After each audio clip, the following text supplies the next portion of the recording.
नमस्कार दोस्तों। ओआरओपी 2 में जो विसंगतियां हुई हैं उसको लेकर कुछ बड़ी जानकारी मैं आपको इस वीडियो के अंदर साझा करूंगा। जैसे कि आप सभी को पता है कि जितने भी ओहदेदार हैं यानी कि जो हवलदार रैंक है और जितने भी जेसीओ साहिबान हैं उनको ओआरओपी 2 में जो बेनिफिट है वो ना के बराबर मिला है। दोस्तों बातें न करते हुए चलते हैं उस जानकारी पर।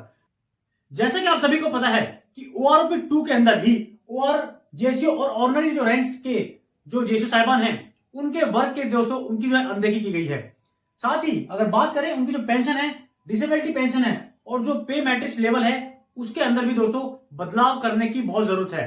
क्योंकि मैंने लास्ट वीडियो जो बनाया था उसके अंदर मैंने आपको बताया था कि डिसेबिलिटी पेंशन को लेकर जितने भी जवान जेसीओ साहिबान हैं उनको बहुत लॉस हो रहा है, क्योंकि उनको जो बेनिफिट मिलना चाहिए डिसेबिलिटी को लेकर वो उनको नहीं मिल रहा है। अगर उसके अंदर बदलाव किया जाए तो उसमें आपकी पेंशन की बढ़ोतरी हो सकती है। साथ करते दोस्तों अगले पॉइंट पर, जैसे आप देख रहे हैं पे मैट्रिक्स का जो लेवल है, जैसे कि ओआर्स जो है उनका जो पे मैट्रिक लेवल है वो 4 है। उसके अकॉर्डिंग जो सूबेदार मेजर हैं उनका जो पे मैट्रिक्स लेवल है वो दोस्तों 9 बनता है, 9। अगर हम बात करें जो नेक्स्ट सूबेदार रैंक के जो जेसीओ साहिबान है उनकी जो ग्रेड है वो 2 के अंदर आती है और उनका जो लेवल है वो एक्चुअली 8 होना चाहिए। यानी कि जो सूबेदार मेजर का पे मैट्रिक्स लेवल है वो यहां पर 9 ही बनता है, जो कि अगर नेक्स्ट सूबेदार का जो ग्रेड लेवल है जो ग्रेड 2 में आते हैं उनका पे मैट्रिक्स लेवल जो है दोस्तों 8 होना चाहिए, तभी और जेसीओ साहिबान को बेनिफिट मिल सकता है। लेकिन दोस्तों अभी जो सूबेदार मेजर रैंक है उसका जो लेवल है वो दोस्तों अभी 8 है। यानी कि जो नेक्स्ट सूबेदार का ग्रेड 2 में होना चाहिए वो अभी सूबेदार मेजर का है। दोस्तों इसके साथ चलते दोस्तों अगली जानकारी पर। जैसे आप देख रहे हैं कि ओआरओपी 2 में जो ऑर्डिनरी नायक हैं उनकी भी जो पेंशन है वो एक सिपाही से कंपेयर की गई है। यानी कि जो उनकी पेंशन है उसको सिपाही के अकॉर्डिंग उस ओआरओपी 2 टेबल में दिया गया है, दर्शाया गया है। दोस्तों इसके साथ दोस्तों एक बड़ा पॉइंट है एलएफपी, जो कि मैं आज आपको बताऊंगा।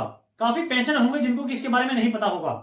दोस्तों एलएफपी का मतलब है कि सन 1972 के आसपास एक पॉलिसी थी जिसके अंदर अगर किसी वॉर इंजरी में किसी जवान या जेसीओ साहिबान या किसी भी सैनिक की अगर मृत्यु हो जाती है तो उसकी सर्विस चाहे 2 साल हो चाहे 8 साल हो, उसको पूरी पेंशन यानी कि जो सर्विस उनकी काउंट होती है 15-17 साल, उसकी पूरी पेंशन जो है उसके अकॉर्डिंग ही काउंट होती थी।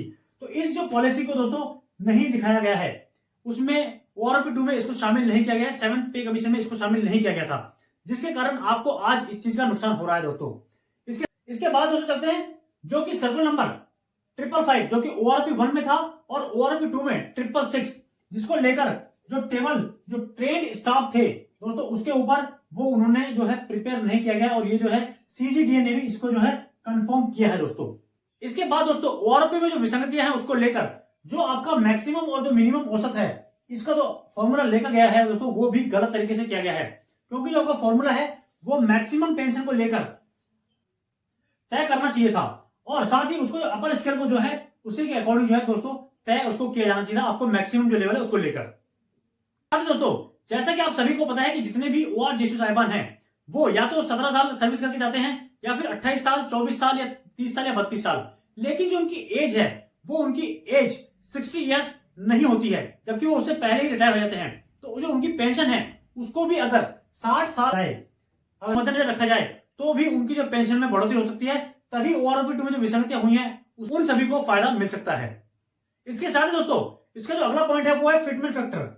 जैसा कि आप सभी को पता है कि आपका जितने भी जवान जेसीओ साहिबान हैं उन सभी को फिटमेंट फैक्टर 2.57 दिया जाता है, लेकिन अगर आपका जो फिटमेंट फैक्टर है अगर वो 2.81 होता तो आज आपको ओआरओपी 2 में जो नुकसान हुआ है वो आपको नहीं होता। दोस्तों अब इसके साथ ही दोस्तों इसमें जो बेनिफिट अगर ओआरओपी 2 की विसंगतियां जो है अगर उसमें बदलाव करना है तो सबसे पहले कुछ एक बहुत ही चुनिंदा पॉइंट से जो मैंने आपको बता दिया है कि वॉर इंजरी यानी कि जो वॉर इंजरी 7 सीपीसी के माध्यम से जो कि जारी की गई थी उसको दोस्तों वापस से एलएफपी जो है आपकी वापस से शुरू करनी चाहिए।